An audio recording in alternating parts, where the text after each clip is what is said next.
네, 하나님 말씀 계속해서 사무엘상 18장에 이어서 19장, 20장 오늘 이렇게 오후 시간에 또 보겠습니다. 읽은 본문은 19장을 건너뛰고 20장을 이제 제가 정해봤는데요. 19장과 20장은 뗄래야 뗄 수 없고 같이 연결되는 그런 이야기입니다. 오전에 살펴봤던 그 성경 내용 혹시 기억나십니까? 예, 우리는 무엇을 주목하는가? 라는 제목으로 18장에 나와 있는 그 요나단과 사울의 그 안목에 대해서 한번 살펴본 것이고, 우리는 이 예배당에서 무엇을 주목하는가, 또 우리는 서로를 바라볼 때 무엇을 주목하는가를 살펴보았었습니다.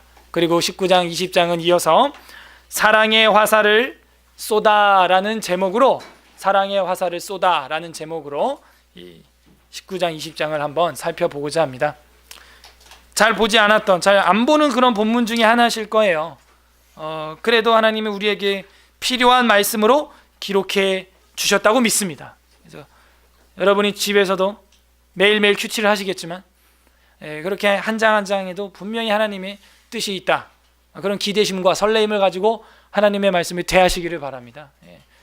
어떤 이는 이거를 갖고 싶어서 생명을 걸고 고군분투하는 사람들이 있어요. 전에도 말씀드렸지만 가끔 유튜브에서 제가 보는 영상이 중국 계열 같은데, 중국 쪽에 이제 성경이 보급된 동영상이에요. 저희 방에도 GBT는 이제 성경 번역 동호회가 아니라 선교회입니다. 그분들이 가서 중국이나 이런 데 가서 딱 성경책 풀어주면은 난리가 난대요. 우리처럼 뭐 성경 뭐 늘 읽고 이게 아니라 그 성경 트렁크 탁 열자마자 마치 무슨 한 2달 동안 밥 못 먹다가 바로 앞에 무슨 빵이 한 보따리 열리는 거와 같은 장면을 보여줘. 그걸 막 주워가는데 우리는 빵 막 이러고 먹잖아. 그 가끔 페이스북에도 올라와 있어요. 영상 한번 찾아봐요. 그 영상 보면요, 그 딱 트렁크 열리면요, 그렇게 경건하게 홀리하게 있었던 형제 자매들이 그냥 눈이 뒤집힌 사람처럼 성경책을 향해 달려가더니 성경책을 붙들고 막 이래. 그러면서 드디어 우리가 성경을 받게 되었습니다 라고 중국말로 했겠죠. 라고 이제 말하면서 눈물을 흘리는 거예요. 그 영상이 굉장히 충격적이었어요. 그 남자들이 그래. 남자들이 또 막. 여러분 한 주간 이 말씀을 가슴에 이렇게 품어보신 분 있어요? 아니면 이렇게 해보신 분? 뽀뽀해보신 분? 성경책에 아무도 없어. 미쳤나? 내가 거기다 뽀뽀하게. 그러니까요, 우리가 그 성경을 사모하는 그 마음이 얼마나 미흡한가. 성경을 정말 그렇게 애인처럼 사랑하는 마음이 얼마나 미흡한가. 하나님에 대해서 우리가 이렇게 사랑의 표현도 미흡할진데 정말 내 이웃을 내가 사랑할 수 있을까? 그런 생각이 들어요. 같은 성경을 가지고 있으면서도 왜 이렇게 다른 현상이 나타나는 거죠? 그쪽에 있는 사람들은 뭐 더 좋은 성경책일까요? 성경 껍질에 뭐 황금이 발라져 있나? 황금색으로, 성경이 은색으로 황금색으로 사이드가 칠해진 건 우리나라 이제 현대로 이제 넘어오면서 이렇게 된 거예요. 초창기 성경책 기억나시죠? 사이드에 무슨 색이었어요? 원래 빨간색이었어요. 그건 의미가 있습니다. 사실은 그리스도의 피와 피 묻은 선진들의 그 순교의 죽음을 통하여 이게 우리의 성에까지 오게 되었다는 거예요. 근데 우리는 이제는 황금 맞는 주의. 뭐예요? 이 성경 보면 잘 먹고 잘 살고 잘 된다는 거야.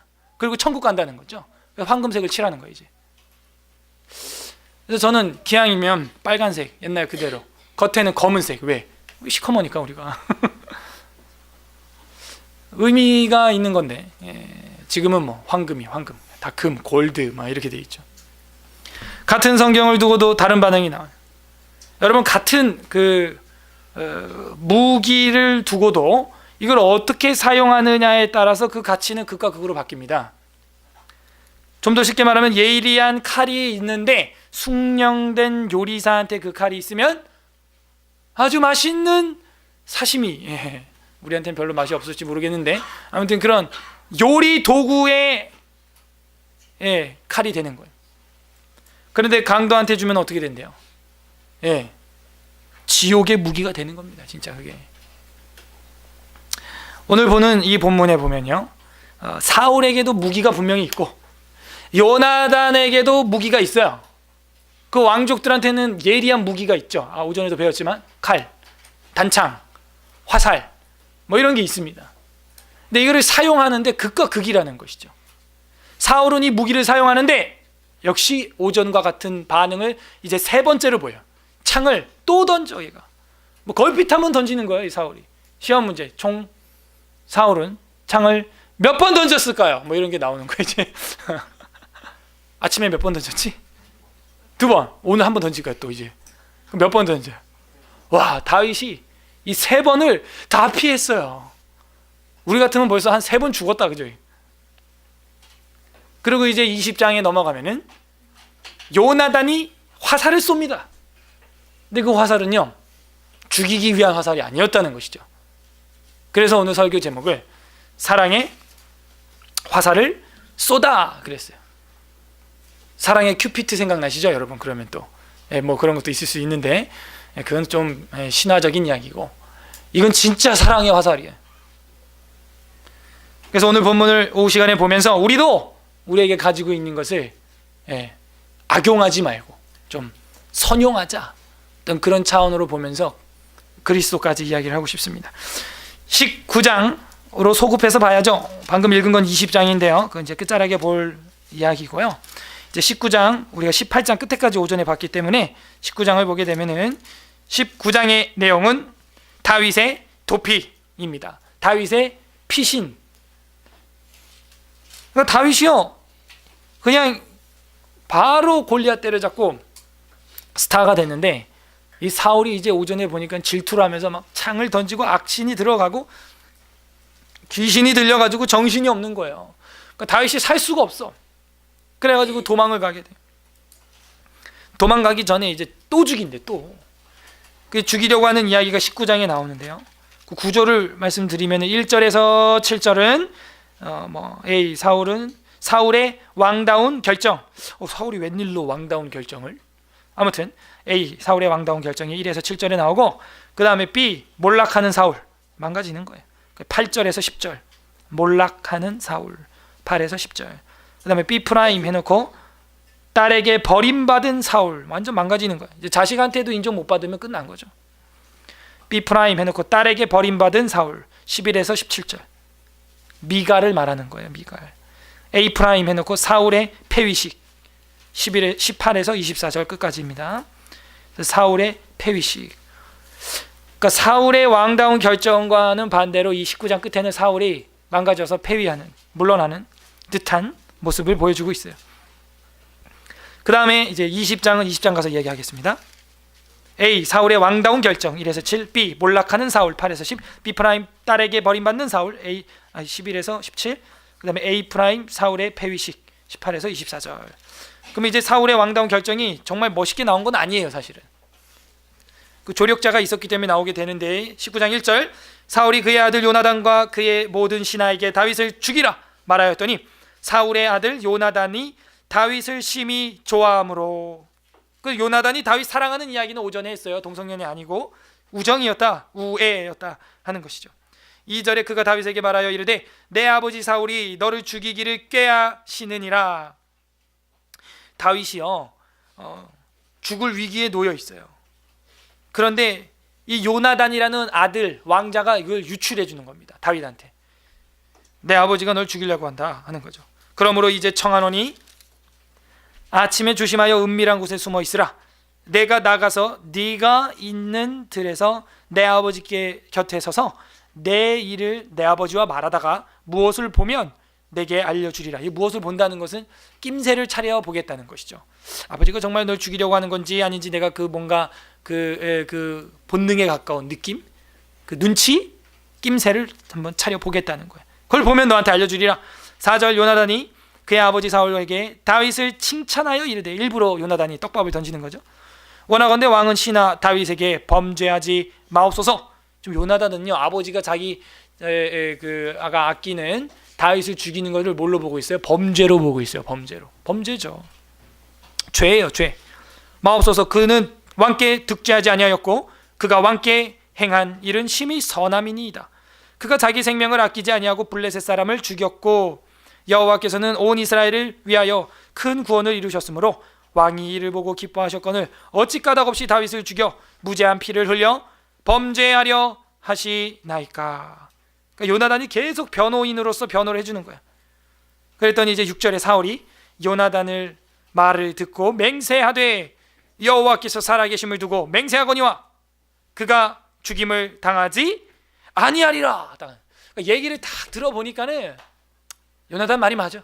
그리고 그 다윗이 한 업적이 지극히 성경적이고 지극히 신앙적이고 지극히 아름다운 일이었다는 거예요.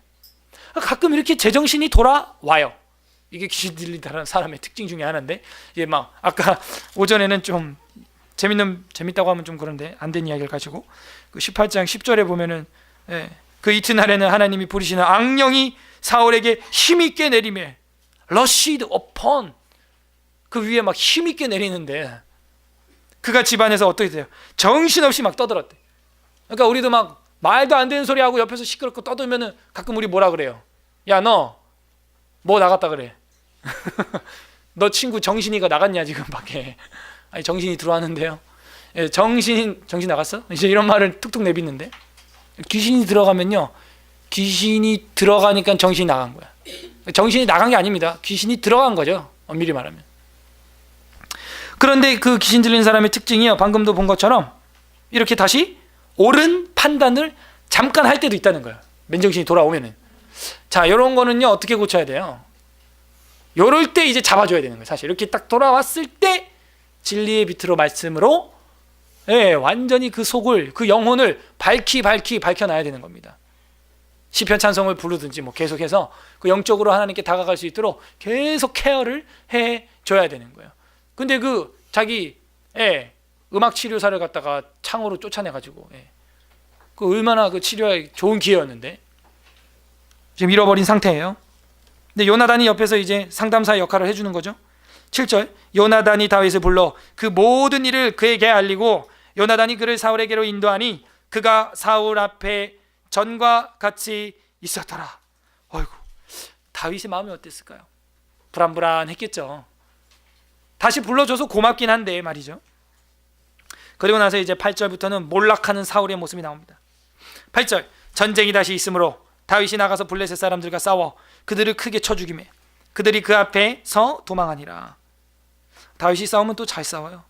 사울이 손에 단창을 가지고 그 집에 앉아 있을 때 여호와께서 부리시는 악령이 사울에게 접하였으므로, 이런다니까 또. 근데 꼭 그 약할 때 딱 들어오죠. 지금 보니까 사울이 언제 제일 약한 것 같아요? 사울의 지금 맹점, 약점이 뭔 것 같아요? 지금 마귀가 틈타기 제일 좋은 게 뭔 것 같아요?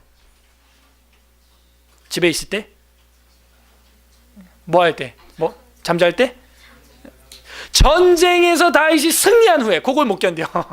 전쟁에서 다윗이 승리하면 어떻게 될 거야? 다윗이 칭송받을 것이고. 이제 그러면은 또 속에서 뭐가 올라온다 그래요? 오전에 보니까 불쾌해서 분노가 치밀어 오는 거야. 그러니까 또 거기를 주목하는 거죠. 또 맹점. 그러니까 우리도요, 다른 데서 안 넘어지고 그 똑같은 데서 자꾸 그 불쾌감을 느껴요. 우리가 그 똑같은 데서 계속 그 넘어져요. 여러분, 넘어지는 죄가 뭐 똑같은 거 아닙니까? 거의 뭐 다른 죄가 없어요. 남학생들, 형제들 잘 넘어지는 죄 뻔히 있고, 여학생들 넘어지는 죄 그거 뻔히 있어요. 그거. 뭐 남학생들은 뭐 이성, 뭐 이상한 거 보는 거, 뭐 이런 거에 넘어지기 쉽고, 여자들은 뭐 과소비, 뭐 충동 구매, 뭐 그런 거 아니에요? 뭐 옷 가지고 싸우기, 뭐 이런 거. 그래서 꼭 우리 그 맹점이 있다, 약점이 있다는 거예요. 아니나 다를까 다윗이 멋있게 블레셋을 쳐부수고 돌아오는데 마침 그 성에 또 단창이 있네. 단창의 추억. 그 단창만 잡으면 이제 또 다윗이 생각나는 거예요. 일단 악령이 사울을 접하였으므로 다윗이 손으로 수금 탈 때 자기 치료해 주느라고 지금 또 시편 너는 내 아들 하면서 막 불어주고 있는데 그 단창을 들고 집어 던지는 거예요. 또 사울에게 접하였으므로 다윗의 손에 수금을 탈 때 사울이 단창으로 다윗을 벽에 박으려 하였으나, 그냥 산채로 벽에 박아버리겠다는 거예요. 10절 읽고 있습니다. 중간에 그는 사울의 앞을 피하고 사울의 창은 벽에 박힌지라. 다윗이 그 밤에 도피하매. 또 저런다 또 아빠 또 술조정하네 또 이래 또 결국에는 이런다니까. 또 엄마 바람 났어 보니까 또 고멜처럼 호세아 아내처럼 또 단창 집어 던지는 거예요. 혹시나 했더니 역시나요. 그래서 사울의 전령들이 다윗의 집을 보내요. 그를 지키다가 아침에 그를 죽이게 하려 한지라 다윗의 아내 미갈이 다윗에게 말하여 이르되 당신이 이 밤에 당신의 생명을 구하지 아니하면 내일에는 죽임을 당하리라. 미갈이 다윗을 사랑하는 거야, 아버지보다. 12절 미갈이 다윗을 창에 달아 내리매 그가 도피하여 도망하니라. 참 아내가 목숨 걸고 지금 반역을 도와주고 있는 거예요. 13절에 미갈이 우상을 가져다가 침상에 누이고 염소털로 엮은 것을 그 머리에 씌우고 의복으로 그것을 덮었어요. 마치 다윗이 잠자고 있는 것처럼 침대에 위장을 이렇게 해놨다는 거예요. 14절에 사울이 전령들을 보내요. 다윗을 잡으려 하며 미갈이 이르되 그가 병들었느니라 하면서 소위 하얀 거짓말을 하는 거죠. 도망갔고 우상을 갖다 침대에 눕혀놓고 병들었대. 15절 사울이 또 전령들을 보내어 다윗을 보라 하며 이르되 그를 침상채 내게로 들고 오라. 내가 그를 죽이리라. 사울이 막 제대로 미쳤어. 이제 뭐래요? 아파서 누워있다고 다음에 보자, 이게 아니라 아파서 침대에 누워있다고 침대채 들고 와, 그냥 한 방에 찔러버리게. 이런 말이 어떻게 나와요 여러분? 그 말만 봐도요 그 사람의 속에 뭐가 들어있는지 어느 정도 판단. 욕을 많이 한다, 욕을 창작해낸다, 쌍욕을 만든다, 욕 만드는 머신이다. 그러면요 그 사람 속에 분명히 귀신 들어가 있어. 또 그 사람이 가는 곳마다 트러블이 일어나고 싸움이 일어나고 막 분쟁이 일어나고 교회가 쪼개지고 찢어지고 이런다. 이것도 마귀가 틈타는 거예요. 그러니까 그 사람 말투만 들어봐도 이게 상상을 초월하는 거. 어떻게 침대채 들고 오라는 말을 할 수가 있냐 이거예요. 참 기가 막히죠. 그래서 대부분 그 욕쟁이 할머니들이 신내림을 받거나 무당이 되거나 그런 가능성이 커요. 그분들이 국밥은 맛있게 할지 모르지만 신내림 받을 수 있다. 그 노목사님 얘기 제가 가끔 듣는데 그런 거 있어요.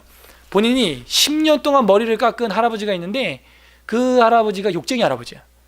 근데 이분은 새벽 5시가 되면 우리 새벽 기도하는 시간에 똑같이 딱 일어난대요. 그러면요 그분은 5시부터 해 뜰 때까지 동네 주민 이름 하나하나 불러가면서 욕한대. 그냥 야 이 빌어먹을 주워먹을 뭐 하면서 어디 누구야 막 이러면서 귀신 들린 거 욕을 막 창작해내는 거예요. 창작해내. 이 손모가지가 날아갈 놈들아, 뭐 갈빗대를 훑어버릴 놈들아 막 하면서 뭐 우리가 말할 수 없는 단어들을 창작해내는 거예요. 창작해내. 그러니까요 이 귀신 들린 할아버지인지 모르고 머리 깎는 사람이 그분밖에 없으니까 노 목사님의 학생 시절에 머리를 갖다가, 그때는 머리를 갖다가요 이거 있죠, 삭도, 그 이발소에서 하는 그 칼이죠, 칼. 그걸로 이제 할 때인데 이렇게 크림 이렇게 거품 바른 다음에 이렇게 하잖아요. 밀어버리고 학생들은 막 그걸로 백곡칼이라 그러나요? 할아버지들 할머니들 그거 옛날에 그걸로 할 때인데 거기다 자기 목을 갖다 댄 거예요. 그 미친 할아버지한테 야이 뭐 하는 그 할아버지한테 그 칼 휘두르는 할아버지한테 자기 머리를 갖다 맡기. 나중에 생각하니까 그냥 쭈삣 한다는 거예요. 쭈삣. 우리도 알면 그런데 머리 못 맡기죠, 그죠? 모르니까 그 믿고 맡겼는데 무서운 거예요, 무서운 거. 귀신들.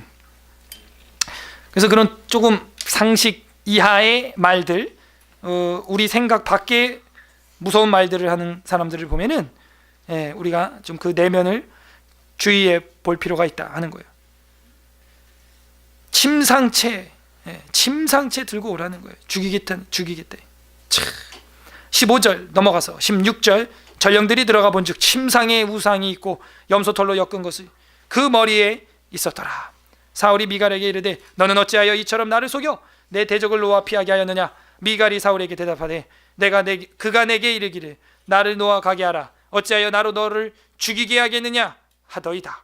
거짓말이죠. 언제 뭐 다윗이 미갈 죽이겠다 그랬나? 그런 적 없어요. 근데 이제 이렇게 꾸며낸 거죠.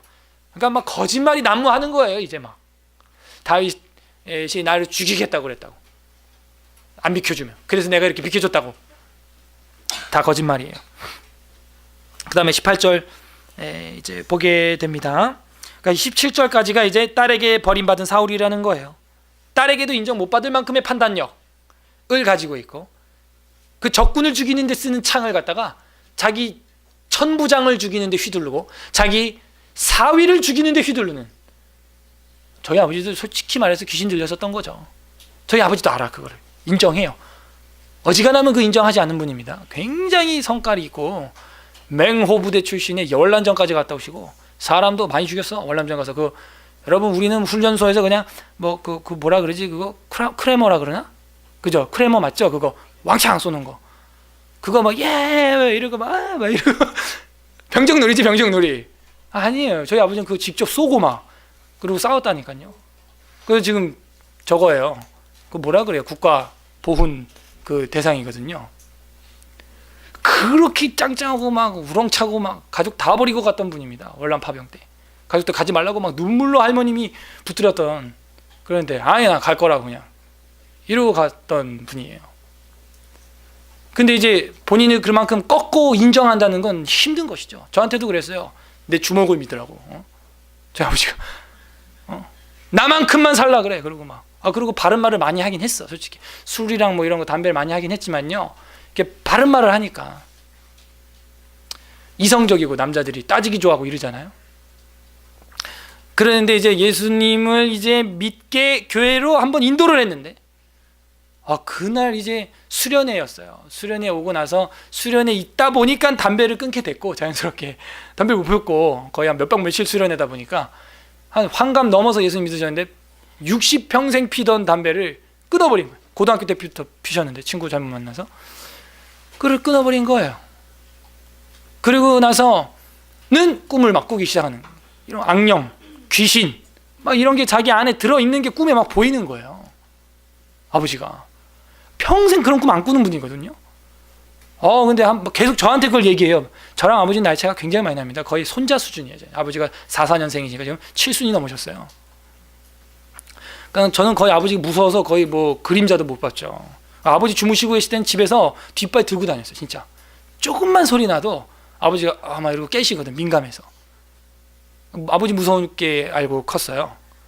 무서웠고 실제 어떻게 사울처럼 네가 교회 나가기만 나가봐 한번 이러면서, 사업 망하고 단칸방에 살 때 연탄 뗄 때 연탄 집게 이불 속에 놓고 주무셨으니까, 그 연탄 집게 아시죠?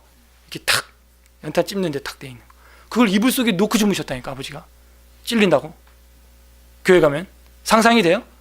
완전 사울이야. 그냥 갔다가 그냥 연탄 집게 던지면 제가 이제 샥샥 피하고 막 이래야 될 판인데, 저는 그럴 기술이 없어요. 저는 그럼 가만히 있을 뿐이야. 교회 못 가. 그럼 어떻게 했냐, 이제 제 방이 생겼을 때는 이제 기술이 생겼어요. 단칸방에서 이제 어머님이 수선 일 열심히 하면서 이제 빌라로 들어가게 됐어요. 전세지 그것도.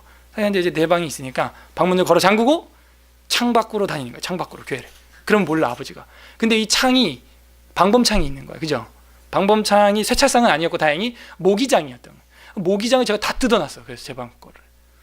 그리고 모기장이 다 안 뜯기거든요. 이게 세가지고. 그래서 어느 정도 휘어서 이렇게 딱 열어놓고 그 개구멍으로 교회 갔다가 글로 들어오고 자는 척하고 막 이러고 이렇게 새벽기도를 다니고 그랬어요. 근데 어느 날은 제가 나갔다 오기 전에 아버지가 깨신 거야. 그러니까는 방문이 뭐 잠겨져 있고, 근데 나중에 제가 딱 열었더니 무슨 일 있냐고 보니까는 막 창문 다 뜯어져 있고, 뭐냐고 이게 막, 글쎄요, 도둑이 들어오려고 그랬나? 막 거짓말을 제가 미가이처럼 막 하고, 한 번은 이제 도저히 안 되겠어서 현관으로 당당히 한번 나갔다 들어오다 걸렸네. 새벽, 그때가 뭐 새벽이니까 아침 6시 갔다 와도 6시 막 이러니까, 너 어디 갔다 오는 거야? 아버지는 이제 화장실 가시느라고 이제 깬 것 같은데 할 말이 없어. 제가 이 새벽에 5시 반에 6시에 이 학생이 이것도 어디 갔다 오겠어요. 제가 그거 막 거짓말도 안 떠올라. 이제는 새벽에 딱 현장에서 잡히니까 제가 이래, 저기 밖에 저기 이러니까 미친놈 이러고 딱 들어가는 거예요. 밖에 나가지. 말이 안 되는 거예요.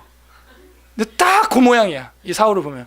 그리고 이제 예수 믿고 나서 이제 꿈에 이제 돌아오려니까 이제 그런 게 막 보이는 거예요. 막 여자 귀신이 둘이 나왔는데 우리 집이야. 근데 하나는 나가고 두 번째 귀신도 따라 나가는데 그 큰 귀신이 있고 작은 귀신이 있대. 근데 어쨌든 뒤에서 봐도 처녀 귀신이긴 한데 더럽더래. 느낌이 더럽대. 그 어깨를 탁 잡았대 아버지가. 이제 가고 이제 오지 마시오. 그랬다는 거야. 그랬더니 이제 여자가 탁 쳐다보는데 더럽더래. 아무튼 그 더러운 귀신아 하더니 진짜 더러워.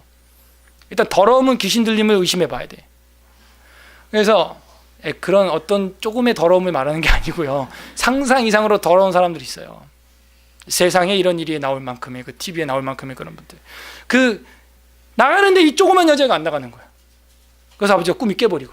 그러니까 그때는 성경책 옆에 놓고 주무시고 막 맹호부대 출신이 성경책 옆에 놓고 손 올려놓고 주무셔. 이러고 십자가 놓고 막 이러고 주무시고.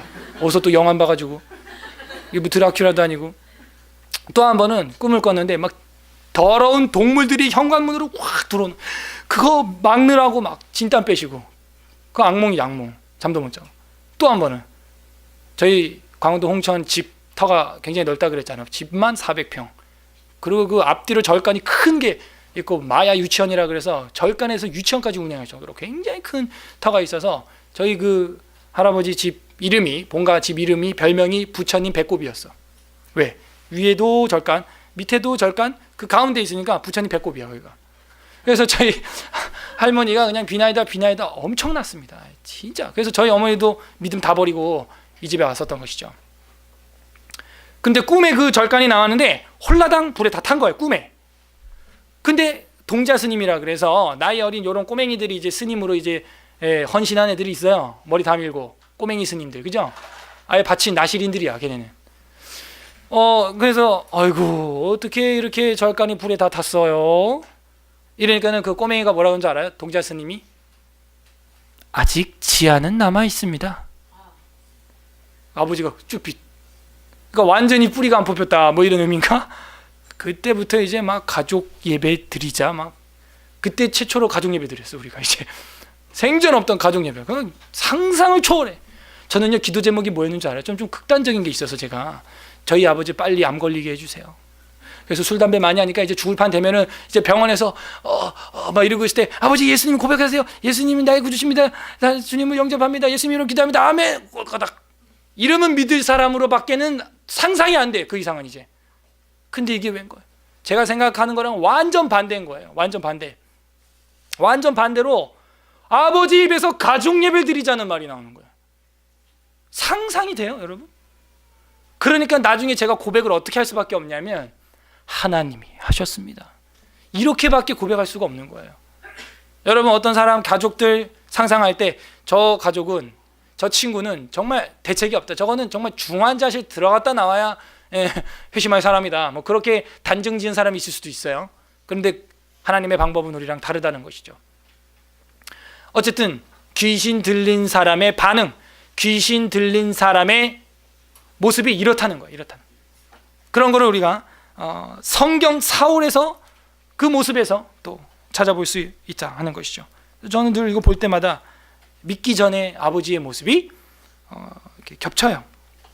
그 말투나 그 하는 행동이나 단창은 아니었지만 연탄집게를 던진다든지 막 저한테 막 이렇게 딱딱한 핸드백 있죠. 이거를 그냥 집어 던진 적도 있어요. 그거 제가 피했어요. 그거는 재빨로 이렇게 샥. 그거 맞았으면은 뭐 어디 하나 찌그러졌습니다, 진짜. 아이고. 뭐 스토리가 많아요, 그런 게. 그래서 아버지 때문에 어머니 고생하는 거는 뭐 말할 거. 새벽에 일어나면 엄마가 없어 그냥. 어디 갔나? 그 알고 봤더니 이제 새벽 기도 간 거예요. 아니면은 아버지의 그 창을 피해서 고모 할머니 댁으로 도피를 갔든지. 커 보니까 그런 거예요. 예. 그리고 막 울어 새벽에 누가 그렇게 서글프게 여자가 무섭게 난 무서워서 깜짝 놀랐어 깨. 막 처녀 귀신도 아니야. 여러분 더우면 그 전기판넬 꺼요 지금. 막 깨보면요 새벽 막 4시 막 이런데 막 전설의 고향이야 진짜. 시커먼데 보면은 이제 더듬어 보면은 엄마야 엄마. 엄마 울고 있는 거야. 엄마 왜 울어? 막 나는 그러고 아니야. 나중에 커서 보면 그게 이제 기도하던 것이죠. 이제 기도하면서 그 서글픈 거 힘든 거 신앙으로 다 이겨내는 거예요. 어떻게 보면 지금 이제 미갈의 상태는 그런 것이죠. 그 힘든 그 아버지 밑에서 살아가려니까 이런 말 저런 말 하얀 거짓말 해가면서 살아가는 거예요. 18절에 보면요 다윗이 도피하여 라마로 가서 사무엘에게로 나가서 사울이 자기에게 행한 일을 다 전하였고 다윗과 사무엘이 나요스로 가서 살았더라. 그래서 다윗이 이제 사무엘에게 갔다 하는 것입니다. 그래서 이하의 18절부터는 사울의 폐위식, 사울은 완전히 이제 무너지는 꼴을 보여줍니다. 19절에 보면요, 어떤 사람이 사울에게 전하여 이르되 다윗이 라마나요스에 있더이다 하매 사울이 다윗을 잡으러 전령을 보내었더니 아니 분명히 아까 맹세하거니와 그를 죽이지 아니하리라 이래 놓고선 또 이런 판단을 내리는 거예요. 악령이 힘있게 내렸기 때문입니다. 그래서 이제 또 사울을 죽이겠다고 전령들을 모아서 가는 거예요. 20절 다시 봅니다. 그들이 선지자 무리가 예언하는 것과 사무엘이 그들의 수령으로 선 것을 볼 때 하나님의 영이 사울의 전령들에게 임함에 그들도 예언한지라. 어떤 사람이 그것을 사울에게 알림해 사울이 다른 전령들을 보내었더니 그들도 예언을 했으므로 사울이 세 번째 다시 전령을 보내었더니 그들도 예언을 한지라. 세 번이나 전령을 보냈는데 사무엘이 있는 영역 안에 들어오니까 하나님의 영이 얼마나 강력하게 임하는지 거기 들어온 사람들까지도 거룩해져서 다 예언을 하고 바른 말을 했다는 거예요. 22절에 이에 사울도 라마로 직접 갑니다. 가서 세구에 있는 큰 우물에 도착하여 물어 이르되 사무엘이 다윗과 어디 있느냐? 어떤 사람이 이르되 라마나요스에 있나이다. 사울이 라마나요스로 가니라. 하나님의 영이 그에게도 임하시니 그가 라마나요스에 이르기까지 걸어가면서 예언하여 쓰며 그가 또 그의 옷을 벗고 사무엘 앞에 예언하며 하룻밤낮을 벗은 몸으로 누웠더라. 그러므로 속담에 이르기를 사울도 선지자 중에 있느냐 하니라 하는 것이죠. 사울이 처음에 왕으로 채택되었을 때 사무엘상 10장을 한번 회상해보세요. 그 행구 뒤에 숨어 있었을 때 말이죠. 당나귀 찾으러 다닐 때 말이죠. 사울이 어땠어요? 사울도 그 예언자들과 함께 여호와의 영이 충만하게 임하여서 예언을 했었더라라는 말이 있었죠. 기억나세요? 이제 그것과 이걸 지금 비교해 봐야 돼. 그런데 그때는요, 사울이 아주 겸손했었어요. 물론 사람들 눈치 봐가지고 겸손했던 겁니다. 그래도 자기 주제를 알았어. 나는 베냐민 지파 중에 아주 미약한 사람이고 볼 볼 일 없는 사람인데 어떻게 내가 왕이 되겠느냐, 뭐 이랬던 사람. 그때는 여호와의 영이 임해가지고요, 왕으로 가는 어떤 디딤돌이 되었었죠. 근데 지금 보면요, 그 정신도 온전하지 않고 여호와의 영이 임했었어도 그가 하는 행색을 보면요, 아주 온전하지 못하다라는 걸 알 수가 있습니다. 옷을 벗고 예언을 했다, 뭐 이런 얘기들이 나와요. 제정신이 아닌 거예요, 제정신이. 그래서 이것이 또 하나의 속담이 돼가지고 야, 사울도 예언자 중에 있냐, 이런 말이 나오게 된 것이죠. 옷을 벗었다는 것은 의미가 있는 것이죠. 아까도 요나단이 자신에게 있던 갑옷, 겉옷, 띠, 칼 이런 것들을 다 주는 거예요. 그건 뭘 의미한다 그래요? 자기에게 있는 왕권, 이거를 요나단이 다윗에게 이양하는 것이다 라고. 여기서 보면요, 그 옷을 자기가 다 벗어요. 벗는다는 것은요, 벌써 왕이 아니라는 거예요. 하나님의 영이 임하고 나니까 이미 폐위했고, 하나님은 사울을 이미 사울을 정죄했고, 사무엘은 당신은 다 왕이 될 수 없나이다 라고 벌써 2번 이상 얘기를 했고, 하나님의 거룩한 영이 임하니까 주제를 아는 거죠. 이제 완전히 해제하는 거야. 이래서 사울의 폐위라고 이름을 명명한 것입니다. 마지막으로 20장의 내용은 1절에서 11절까지가 다윗이 처한 위기입니다. A 해놓고 다윗이 처한 위기 1에서 11절, B 해놓고 다윗과 요나단의 관계 12에서 23절, 12, 23 다윗과 요나단의 관계, B 프라임 해놓고 사울과 요나단의 관계가 나옵니다. 여기 24에서 34. B 프라임 해놓고 사울과 요나단의 관계 24에서 34. 그다음에 A 프라임 해놓고 다윗이 위기를 피해감 35에서 마지막 절 42절까지입니다. A 다윗이 처한 위기 1에서 11, B 다윗과 요나단의 관계 12에서 23, B 프라임 사울과 요나단의 관계 24에서 34, A 프라임 다윗이 위기를 피해감 35에서 42절까지. 그래서 다윗이 처한 위기가 이제 무엇인가? 이제 요나단이 반응 타진을 또 해 봐서 알려주겠다 하는 것입니다. 20장 1절을 보면 다윗이 라마나요스에서 도망하여 요나단에게 이르되 내가 무엇을 하였으며 내 죄악이 무엇이며 내 아버지 앞에서 내 죄가 무엇인지 그가 내 생명을 무엇이기에 그가 내 생명을 찾느냐. 2절 요나단이 그에게 이르되 결단코 아니라 네가 죽지 아니하리라. 내 아버지께서 크고 작은 일을 내게 알리지 아니하고는 행하지 아니하나니 내 아버지께서 어찌하여 이 일을 내게 숨기리요? 그렇지 아니하니라. 무슨 얘기예요? 요나단은 아버지가 늘 나랑 함께 활동을 하기 때문에 나한테 얘기하지 않고는 너를 죽일 수 없다. 그러니까 널 죽이지 않을 거다. 걱정 말라 하는 거죠. 3절 다윗이 또 맹세하여 이르되 내가 내게 은혜 받은 줄을 내 아버지께서 밝히 알고 스스로 이르기를 요나단이 슬퍼할까 두려운즉 그에게 이것을 알리지 아니하리라 함이니라. 그러나 진실로 여호와의 살아계심과 내 생명을 두고 맹세하노니 나와 죽음의 사이는 한 걸음뿐이니라. 죽고 사는 건 지금 나는 너무 가까이 있다는 거예요. 죽음이. 요나단이 다윗에게 이르되 내 마음의 소원이 무엇이든지 내가 너를 위하여 그것을 이루리라. 끝까지 사랑하는 거죠. 요나단은. 다윗이 요나단에게 이르되 내일은 초하루인즉 내가 마땅히 왕을 모시고 앉아 식사를 하여야 할 것이니 나를 보내어 셋째 날 저녁까지 들에 숨게 하고 내 아버지께서 만일 나에 대하여 자세히 묻거든 그때 너는 말하기를 다윗이 자기 성읍 베들레헴으로 급히 가기를 내게 허락하라 간청하여 싸우니 이는 온 가족을 위하여 거기서 매년 제를 드릴 때가 됨이니이다 하라. 이게 무슨 얘기예요? 이제 초하루가 돼서 명절이니까 다 같이 식사를 해야 되고 나도 천부장이니까 그 아버지 사울 왕 앞에서 식탁을 같이 겸상을 해야 되는데 한번 아버지를 테스트하기 위하여 내가 들판에 한 3일 동안 숨어 있을 테니까 그때 내에 대해서 물을 때 그 반응 타진을 한번 보라는 거예요. 아버지의 반응, 사울의 반응을. 7절에 그의 말이 좋다 하면 내 종이 평안하려니와 그가 많이 노하면 나를 해하려고 결심한 줄 알지니 라고 다윗이 지금 요나단 앞에서 자기를 종이라고 표현하고 있어요. 그러니까 우정이라고 하는 건 맞지만 친구는 아닙니다. 8절에 보면 그런즉 바라건대 네 종에게 인자하게 행하라. 네가 내 종에게 여호와 앞에서 너와 맹세하게 하였음이니라. 그러나 내게 죄악이 있으면 네가 친히 나를 죽이라. 나를 내 아버지께로 데려갈 이유가 무엇이냐 하니라. 그러니까 내가 죽을 일이 있으면 데려가라 이거예요. 다윗은.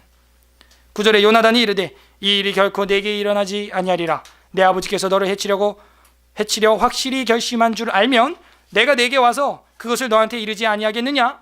말해줄게 내가. 요나단이 하는 말이에요.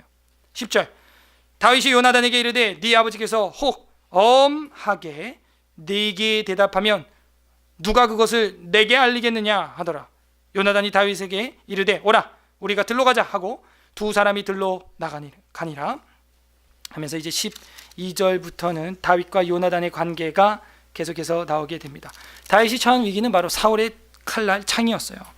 근데 그 위기를 이제 다윗과 요나단이 어떻게 계획을 하느냐, 헤쳐나갈 계획. 요나단과 다윗의 관계. 12절 요나단이 다윗에게 이르되 이스라엘의 하나님 여호와께서 증언하시거니와 내가 내일이나 모레 이맘때에 내 아버지를 살펴 너 다윗에게 대한 의향이 선하면 내가 사람을 보내어 내게 알리지 않겠느냐. 그러나 만일 내 아버지께서 너를 해치려 하는데도 내가 이 일을 내게 알려주어 너를 보내어 평안히 가게 하지 아니하면 여호와께서 나 요나단에게 벌을 내리시고 또 내리시기를 원하노라. 여호와께서 내 아버지와 함께 하신 것 같이 너와 함께 하시기를 원하노니 너는 내가 사는 날 동안에 여호와의 인자하심을 내게 베풀어서 나를 죽지 않게 할 뿐 아니라 여호와께서 너 다윗의 대적들을 지면에서 다 끊어버리신 때에도 너는 내 인자함을 내 집에서 영원히 끊어버리지 말라 하고 이에 요나단이 다윗의 집과 언약하기로 아까도 언약을 했었죠. 언약하기를 여호와께서 다윗의 대적들을 치실지어다 하니라. 그래서 서로 죄가 없이 서로 치면은 망하게 될 것이다라는 어떤 그런 하나님 앞에서의 맹세, 언약을 사인합니다. 내가 잘못이 있다면은 사울에게로 끌고 가서 날 죽여라. 요나단도 마찬가지고. 그렇게 해서 서로 그렇게 없으면은 서로에게 인자함으로 영원히 대하자 하면서 언약을 탁 맺었다 하는 것이죠. 이게 다윗과 요나단의 관계였습니다. 계속해서 이제 나오는데요. 24절까지 요나단과의 관계 이야기가 나옵니다. 오늘 읽었던 본문입니다. 17절 다윗에 대한 요나단의 사랑이 그를 다시 맹세하게 하였으니 이는 자기 생명을 사랑한 같이 그를 사랑함이었더라. 생명을 사랑한 같이 사랑했다는 표현이 벌써 3번 이상 나오고 있어요. 이런 믿음의 친구가 여러분 있습니까? 그러면 세상 부러울 게 없을 거예요. 힘든 거, 자기 허물 다 털어놓고 얘기할 수 있는 관계라면요 정말 많은 좋은 친구들을 얻은 거예요. 생명까지도 함께 나눌 수 있는 친구라면은 뭐가 부럽겠어요. 근데 그런 친구가 한 명이 없다니까요. 우리가 이렇게 평생 살면서도 생명을 함께 나눌 친구가 단 단 한 명이 없다니까요. 있어요, 여러분? 자, 그러면 진짜 부러운 사람이에요, 그런 분들은. 그래서 혼자 넘어지면요, 세워줄 사람이 없는데 둘이 누우면 따뜻해요. 삼겹줄은 쉽게 끊어지지 않는답니다. 그렇게 생명으로 결탁되어 있는 사람이 3명이면요, 이거는 뭐 천하에 무서울 게 없는 것이죠. 그래서 18절에 보면은 요나단이 다윗에게 이르되 내 일은 초하루인즉 내 자리가 빔으로 네가 없음을 자세히 물으실 것이라. 너는 사흘 동안 있다가 빨리 내려가서 그 일에 있던 날에 숨어있던 곳에 이르러 에셀 바위 곁에 있으라 해놨어요. 그 에셀 바위다라는 것은 언약의 바위다, 출발하는 바위다라는 뜻이에요. 그래서 너가 그 바위 뒤에 숨어 있으라는 거예요. 자, 이런 표현을 보면 이제 다윗의 시가 이해가 되죠. 주님은 나의 피할 바위시요, 나의 방패시요, 나의 산성이라. 자, 이런 그 인생의 쓰라린 경험들, 비굴하고 비참한 이런 경험들을 통하여 그 시가 나오게 되는 것이죠. 20절, 내가 관역을 쏘려 함같이 화살 셋을 그 바위 곁에 쏘고, 화살을 바위 쪽으로 쏜대요. 그 아이를 보내어 가서, 아이는 이제 그 화살을 줍는 그 아르바이트생들, 그 신하들을 말하는 것입니다. 아이를 보내어 가서 화살을 찾으라 하면 21절을 읽고 있어요. 내가 짐짓 아이에게 이르기를 보라, 화살이 내 이쪽에 있으니 가져오라 하거든 너는 돌아올지니 여호와께서 살아계심을 두고 맹세하노니 네가 평안 무사할 것이요. 무슨 말이에요? 화살을 평평 쏴놓고 그 무기를 줍는 아이에게 네가 나한테 내 쪽으로 가지고 와라 이러면은 이게 무슨 사인이라는 거예요? 다윗한테는 너 나와라, 죽지 않는다 라는 이중 사인이라는 거예요. 근데 그 무기 줍는 사람은 모르겠죠, 무슨 소리인지. 에셀 바위 뒤에 있는 다윗에게는 그게 너 죽이지 않는데 우리 아버지가, 그러니까 나와, 내 쪽으로 와, 담대하게 나한테 나와, 이런 얘기가 된다는 거예요. 22절에 만일 아이에게 이르기를 보라, 화살이 내 앞쪽에 있다 하거든 내 길을 가라, 여호와께서 너를 보내셨음이라. 한마디로 화살이 그 무기를 주스러 가는 그 아이의 앞방향에 있어서 더 멀리 거리를 표시하면서 네 앞쪽으로 더 가라, 앞으로 있지 않냐, 더 가라, 더 달려가라 이러면 다윗 너한테 내가 말하는 거야. 너 그냥 가던 길로 계속 도망가, 우리 아버지가 너를 죽이려고 해, 이런 뜻이라는 거죠. 그 다음에 23절에 보면 너와 내가 말한 일에 대하여는 여호와께서 너와 내 사이에 영원토록 계시느니라 하니라 하는 거예요. 이게 영원한 우리의 언약이다 하는 것이죠, 언약. 그리고 이제 24절부터 사울과 요나단의 관계에 대해서 나오게 됩니다. 사울과 요나단, 이제 초하루 날입니다. 이제 스토리를 제가 말씀드릴게요. 식탁을 같이 해요. 식탁을 같이 하면서 다윗이 없어 보니까 사울이 다윗 어디 갔냐? 헤브론에 무슨 언약하고 하나님 앞에 서원한 게 있어서 베들레헴 쪽으로 갔다고 합니다. 그래, 넘어갔어요. 처음에는 잘 넘어갔어요. 초하루 날 이제 명절이 계속 이틀 3일 넘어가니 이틀 없어, 3일째도 없어. 화가 나는 거야 이제 또 사울이. 그 사울의 아킬레스건이 그 다윗이거든요. 쟤 어디 간 거야? 그러니까는 화를 냈잖아. 그러면 딱 봐도 뭐예요? 딱 봐도 사울이 다윗을 죽이려는 사람이에요, 살리려는 사람이에요? 눈치를 채봐요, 여러분. 왜 화를 내는데 지금 죽이려는 사람인 거예요, 지금 사울이. 그러니까는 그거를 눈치를 자기가 보겠다라고 요나단이 그랬잖아 지금. 근데 눈치를 딱 보니까는 벌써 다윗을 죽이려고 하는 관심인 거예요. 이거는 다윗을 주목하여 보는 거예요. 또 그러니까 요나단이 변호를 한답시고, 아버지, 왜 자꾸 다윗을 그렇게 못 살게 굽니까?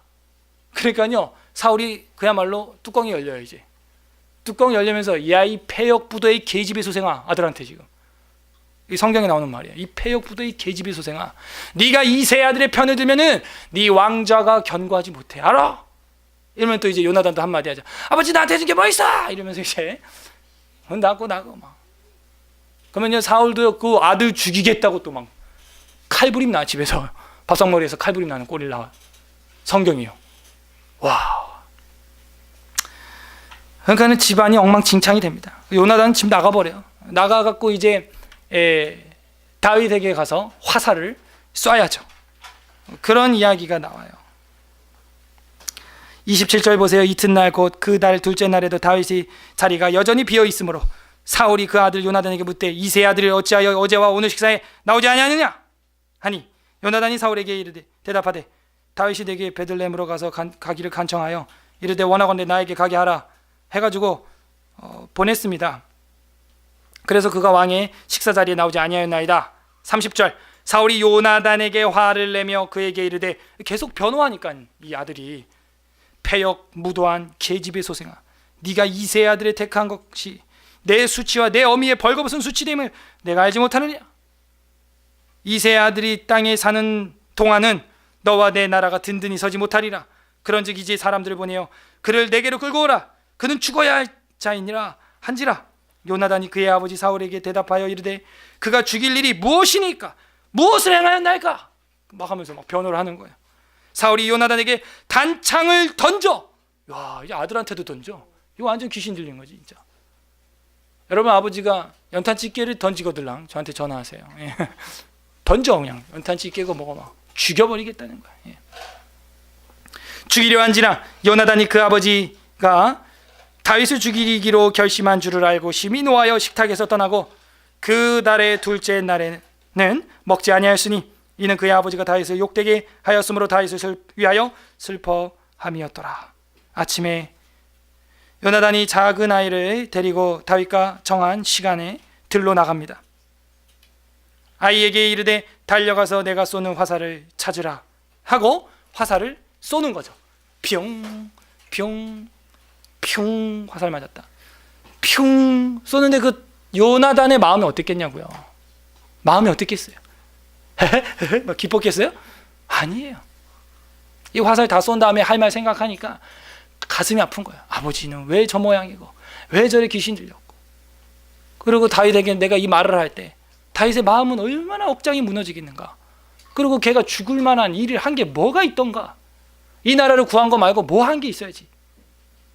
그러니까 눈앞이 그냥 글썽글썽 했을 거예요. 요나단도 그렇게 자기 생명처럼 사랑했는데 이제는 이별을, 영원한 이별을 해야 되는 거예요. 이때로 이제 이별하고 헤어지고 나서는 못 봐요. 그리고 요나단은 시체가 되어서 다윗 앞에 나타납니다. 요나단이. 그러니까 다윗은 또 억장이 무너지는 거예요. 또 이제 그 시체로 왕자를 맞이하니까. 그렇게 나를 사랑해줬던 요나단. 그래서 요나단이 화살을 쏜 다음에 37절 아이가 요나단이 쏜 화살이 있는 곳에 이를 쥐우매 요나단이 이제 뭐라고 말해야 돼? 여러분이 요나단이면 내 쪽으로 와라 막 이래야 돼요? 뭐라 그래야 돼? 네 앞으로 더 달려가라. 더 멀리 달려가라. 그쪽에 있지 아니하냐 화살이. 이 말을 해야 되는 거예요 지금. 아이가 뒤에서 외쳐 이르되 아이 뒤에서 외쳐 이르되 화살이 내 앞에 있지 아니하냐. 더 앞으로 다름질해 가라는 거예요. 더 멀리. 요나단이 아이 뒤에서 또 외치며 지체 말고 빨리 다름질하라. 이 소리를 에셀 바위 뒤에서 다윗은 듣고 있는 거예요.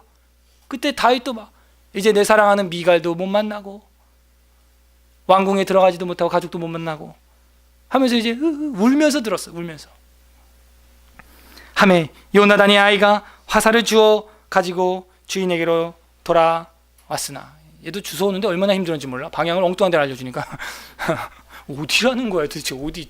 앞으로 더 달려가라. 뭐 어디 앞에 없는데 뒤에 있구만 뭐. 39절에 그 아이는 아무것도 알지 못하고 모르지. 얘는 지금 요나단과 다윗만 그 일을 알았더라. 요나단이 그의 무기를 아이에게 주며 이르되 이것을 가지고 성읍으로 가라 하니 아이가 들어가요. 이제 성으로. 다윗이 곧 바위 남쪽에서 일어나 땅에 엎드려 3번 절하고 3번이나 절해요. 후에 서로 입맞추어 같이 울되 다윗이 더욱 심하더니 하면서 끌어안고 우는 거예요. 어떡하냐. 이제 나는 가야 되네. 이제 가면 언제 오나. 이제 가면 언제 보나. 왕자님 고마웠어. 그대가 준 칼, 창, 띠 잊지 못하겠죠. 요나단도 가슴이 아픈 거야. 아버지가 귀신이 들린 게 확실한 거야. 고칠 길도 없어. 이제 다윗 보내면 심리치료, 음악치료 해줄 사람이 없잖아. 이제 심하더니 42절 우리 다 같이 읽겠습니다. 마지막 절 42절 시작. 요나단이 다윗에게 이르되 평안히 가라. 우리 두 사람이 여호와의 이름으로 맹세하여 이르기를 여호와께서 영원히 나와 너 사이에 계시고 내 자손과 내 자손 사이에 계시리라 하였느니라 하니 다윗은 일어나 떠나고 요나단은 성읍으로 들어가니라. 다윗은 이 언약을 끝까지 지켜요. 나중에 사무엘 하 가서 두고 보세요. 다윗은 이거 지키고야 맙니다. 절름발이 무비보셋이라고 하는 요나단의 아들이 있었는데 그 대환란을 겪은 다윗이 그 삼족을 멸하라 이렇게 하는 게 아니고 그 절름발이 양쪽 발 절름발이인 무비보셋이라고 하는 요나단의 아들을 평생 자기 밥상에서 먹게 해요. 원수의 아들을 자기 밥상머리에서 매일 봐야 되는 거예요. 그리고 그 아버지가 가지고 있었던 땅과 밭을 다 회복시켜 줍니다. 그리고 그 몸이 핸디캡이 있다 보니까는 옆에서 어시스트 해줄 그 종 시바라고 하는 종을 옆에 평생 붙여줘. 이게 다윗이 나중에 하는 것을 우리가 볼 수가 있습니다. 이 언약 때문이에요. 이 42절 이 언약 때문에. 사랑의 언약이죠. 우정의 언약이죠. 정리합니다. 같은 무기인 화살도 요나단 손에 있으니까 다윗을 죽이는 무기가 아니라 다윗을 살리는 사랑의 사인이 되는 거예요. 사랑의 화살을 쏜 것입니다. 반면 사울은 그 단창, 다윗을 향해 집어던졌던 단창을 아들에게까지도 집어던진, 그 단창은 원래 골리앗을 향해 던졌었어야죠. 골리앗이 있을 때는 찍소리도 못하더니. 우리가 오전에 배웠던 것과 이 오후에 지금 보고 있는 성경 말씀은 뗄래야 뗄 수 없는 거예요. 무엇을 주목하고 있느냐에 따라서 나에게 있는 이 무기가 독이 되기도 하고 복이 되기도 한다는 거예요. 나에게 있는 이 화살이 사람을 죽이는 화살이 될 수도 있고 사람을 살려내는 화살이 될 수도 있다는 것이죠. 사울의 칼을